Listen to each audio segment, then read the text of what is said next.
ikintu kizakwereka ko umuntu agukunda niki. Uzakimenya cya gihe wagize iki, wamukoshereke. Aka kantu tukumvikaneho neza. Ikintu kizakugaragariza ko umuntu agukunda. Amahoro y'Imana nabane namwe. Nshuti bakunzi, abo tubana mu biganiro vya buri munsi binyura kuri iyi channel yacu ya Igihe cyawe TV. Vyaba ibiganiro vy'indirimbo, ibiganiro vy'ijambo ry'Imana, impuguro mu buzima busanzwe ubwo tubamwo. Mwese mbahaye ikaze. Reka mbanze mbashimire abantu dukurikirana kuri iyi channel, mugakurikira ibiganiro vyacu, mukabasha kubigeza no ku bandi. Imana ibaha umugisha kandi komeze ibiteho. Uyu munsi fise topic imwe nipfuje ko tuganiraho. Tugiye kuganira ku kintu bita urukundo. Urukundo ni ijambo ritoroshe, ndetse na Bibiliya idutegeka gukundana, amategeko ya leta akadutegeka gukundana, ndetse mu buzima busanzwe urukundo ni ngombwa, ndetse buri muntu wese yagakwiye kugira urukundo. Hari igihe wumva abantu bamwe baravuga bakavuga ngo naka agira urukundo rwishi, abandi bakavuga ngo naka agira urukundo ruke, abandi ukumva ngo baravuga ngo naka nta rukundo agira, nakarangana, naka bimeze uko. Ariko tukibaza niba ari ugira urukundo ruke, ugira urukundo rwishi, ese urukundo ni iki? Ese umuntu niba agukunda wabimenyera kuki? Ni iki cyakugaragariza ko umuntu agukunda? Ifise inkundo nyinshi zidukundana. Hari abakundana kubibafatiye ku bintu runaka bibahuza nk'akazi, hari abakundana kubera ivyo bahana nko gusengeranira, umuntu akakugurira agasoda nawe ukamugurira kandi ugasanga bigaragaza urukundo mufitanye. Hari abakundana urukundo rw'abakobwa n'abahungu, hari abakundana urukundo rw'abavyeyi n'abana, abakundana urukundo rw'umugabo n'umugore. Ariko izo nkundo zose bigasanga bakundana ku bintu bitandukanye, ariko byose ugasanga bifite ubusobanuro cyangwa bifite ijambo bita urukundo. Ariko muri iki kiganiro twakwibaza, ese urukundo ni iki? Urukundo, ikimenyetso cy'urukundo ni iki? Urukundo rusobanura iki? Ese umuntu kugira abagukunda icyabikumenyesha ni iki cyakugaragariza ko umuntu agukunda? Ese kugira umuntu umenye ko agukunda nuko yaba kugurira agasoda, niba ari umugabo wawe akaba guhahira umuceri mwiza, akaguhahira inyama, akakwambika, akagurira imyenda ihenze ndetse n'iyihendutse, mbese akagukunda, mwamugendana mu muhanda akagenda agufasha ukuboko. Ndetse hari nabo twagiye tubona baba bari mu muhanda bakagenda banasomagurana mu mihanda.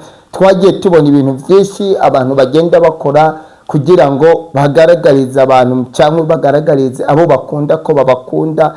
Ndetse wabireba ugasanga biraryoshe rwose, ukabumenga buri muntu wese yabikora, ukumva ari ibintu byiza. Ariko icyo kibazo nibaza nawe nicyo wibaza, ese ibi bintu byose biba birimo birakorwa, ibi twadondaguye haruguru, ibi byose nivyo bigaragaza urukundo? Iyo umuntu agukoreye bimwe muri ibi bigaragaza ko agukunda. Iyo atabigukoreye bishobora kuba bigaragaza yuko uwo muntu akwanga. Uyu munsi rero nivyo tugiye kurebera hamwe ku kintu bita urukundo. Umuntu yarimo arakugaragariza ibintu nk'ivyo, mu by'ukuri ni ibintu byiza ndetse birashimishije mu buzima busanzwe. Buri muntu wese ukundwa yakwipfuza ko bagira iki, ko babimukorera. Buri mugore ukundwa mu rugo yakwipfuza ko bamwambika bakamugurira imyenda ihenze. Buri mugore ukundwa mu rugo yakwipfuza ko bamugurira, bamuhahira buri munsi, bakamugurira inyama, bakamugurira spaghetti, bakamuha ibintu biryoshye. Buri mugore wese ukundwa yashimishwa nuko no mu muhanda bagenda bafatanye n'umusheri we. Ndetse buri mugore wese ukundwa yashimishwa no kugaragarizwa urukundo, abantu bose bakamenya ko uwo muntu akundwa. Ariko dore nkubwire ibanga rimwe bizakumenyesha ko umuntu agukunda cyangwa atagukunda. Ubundi ibyo byose ni ibimenyetso bigaragaza urukundo, ariko ikintu neza na neza kikugaragariza ko umuntu agukunda, ikintu kizakwereka ko umuntu agukunda ni iki? uzakimenya cya gihe wagize iki, wamukoshereke. Aka kantu tukumvikaneho neza.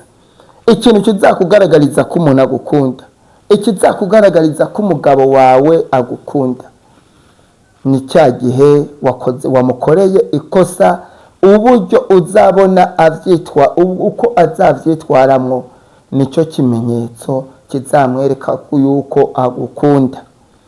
Umuntu nubona umukoreye ikosa ukabona ararakaye, ukabona atangije intambara, mbese ukumva ari kuvuga ngo ibintu wankoreye nta nubwo nzakubabarira, urukundo twari dufitanye rurangereye aha, ruba rwari urukundo rufatiye ku bintu, ntaba yagukunda. Ariko umuntu nubona umukoreye ikosa akavuga ngo mfatiye ku rukundo ngukunda n'ibihe byiza twagiranye, reka rino kosa nubwo wankoreye ikosa ntabwo riri hejuru y'ibihe byiza twagiranye, agafata rya kosa akavuga ati rikosa reka ndagiyibagiza ndarishire ku ruhande, ahubwo nkomeze kureba iki, urukundo ngukunda, sinakwemera ko nkutakaza n'urukundo ngukunda kubera ikosa iri, ahubwo ndemera nihanganirira ikosa kugira ngo ntatakaze urukundo nagukunda ngo ndakubure. Uwo muntu azaba agukunda. Ariko nubona umuntu umukoreye ikosa ukabona urukundo rwanyu ruhise rurangira bitewe n'ukosa wamukoreye, uzumenye ko atagukunda, ahubwo yakunda icyo wari umumariye, yakunda umumaro akubonamwo, yakunda ivyumuha, yakunda uko ivyumufasha, ntabwo yakunda wewe. Ariko naba yakunda wewe, amakosa wamukoreye ntazemera ko agira iki, ntazemera kugutakaza kubera ayo makosa. Ndetse nawe umukunda, igihe wabonye umuntu agukoreye ikosa ukumva amakosa yagukoreye hako wihanganira ayo makosa, ukumva watuma umubura, uzumenye ngo uwo muntu ntiwamukunda.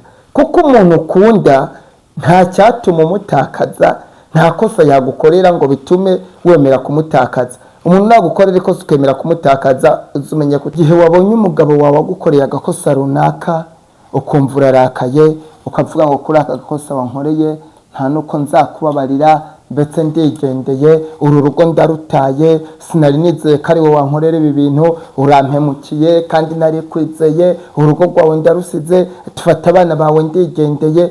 Uzumenye ko nubwo mwari mubanye, wakunda imyenda kugurira, wakunda inyama guhahira, wakunda inzu nziza yagutujemwo, wakunda keya yaguha, ariko ntabwo wamukunda. Ntabwo wakwemera guheba umugabo wawe ubaye wamukunda kubera agakosa runaka agukoreye. Ntabwo wakwemera guheba abana bawe ubaye wabakunda kubera ikosa runaka ageze biki bagukoreye. Urukundo ubundi rurihangana, iyo umuntu mukunda uramwihanganira, nubwo yakurakaza urihangana, nubwo yagenda nabi imbere yawe urihangana, kuko ntabwo wakwemera kubura ikintu ukunda kubera ikintu runaka. Iri niryo jambo rero nari kuzaniye uyu munsi. Iki nicyo gisobanura urukundo. Ikintu gisobanura urukundo ni ukwihangana. Umuntu naba agukunda uzabimenya igihe wamukosereje, niho uzamenya ko agukunda. Kandi nawe nuba umukunda uzabimenya igihe yagukoreye ikosa. Uko umutima wawe uzaba wumva uri kukubwira ngo fata ingingo mu buryo ubu, hita umwirukana, hita umuvana no mu buzima bwawe, ntaze yongere no kukuvugisha, niyongere no kukuvuga hazaca uzahatwike nini na nini, uzumenye ko utamukunda. Ntabwo nagutakaza nkukunda kubera ikosa runaka wankoreye, ahubwo nibuka ibyiza watwagiranye bigatuma bikavaringa rya kosa wankoreye nkakubabarira. Ariko iyo ntabasha kukubabarira wankoreye amakosa runaka, ntabwo naba nkukunda. Mbese tugiye no muri Bibiliya, ijambo ry'Imana ritubwira ngo urukundo, ikintu cya mbere, urukundo rurihangana, urukundo rurababarira, urukundo ntirugira ishyari, urukundo ntigwishyira hejuru, urukundo ntigwihayagiza, ahubwo urukundo rugira iki, rurababarira, rukongera rukagira iki, rukihangana. Ndetse no muri Bibiliya, muri Yohana, muri kiriya gice mu gice cya 3 ku murongo wa 16 niho hari ijambo ritubwira ngo kubw'urukundo Imana yakunze abari mu isi byatumye itanga umwana wayo w'ikinege, ngo umwizera ntapfe rubi, ahubwo ahabwe ubugingo buhoraho. Icyatumye Imana itanga umwana wayo w'ikinege Yesu Kristo kugira acungure abantu ni iki? urukundo Imana yadukunda byatumye ibona itaduheba ngo bitume ibona yaturekera mu byaha, ahubwo yemera itanga umwana wayikunda iramuheba kugira ibashe kugira iki, ibashe kugarura urukundo yadukunda, ibashe kudukiza.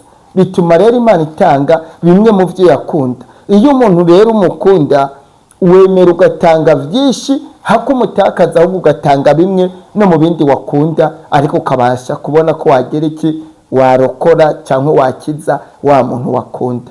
Mwakoze cyane rero mwe twari kumwe muri kino kiganiro. Reka mbabwire ngo Imana ibahe umugisha kandi ikomeze ibagenderere, ikomeze ibagwanirire, ndetse urukundo rwanyu ntirukugweho n'amagambo, ntirukugweho n'ibintu ibyo ari byo byose. Niba ufite umuntu ukunda, ntiwemere ko muteranywa n'ibintu bitagira umumaro, ahubwo ukomeze umukunde kandi ukomeze ubane nawe, kuko nibyo bizabageza ku ntambwe idasanzwe. Mwakoze. Uwiteka ari muri urukundo mu mitima yanyu. Naho ubutaha.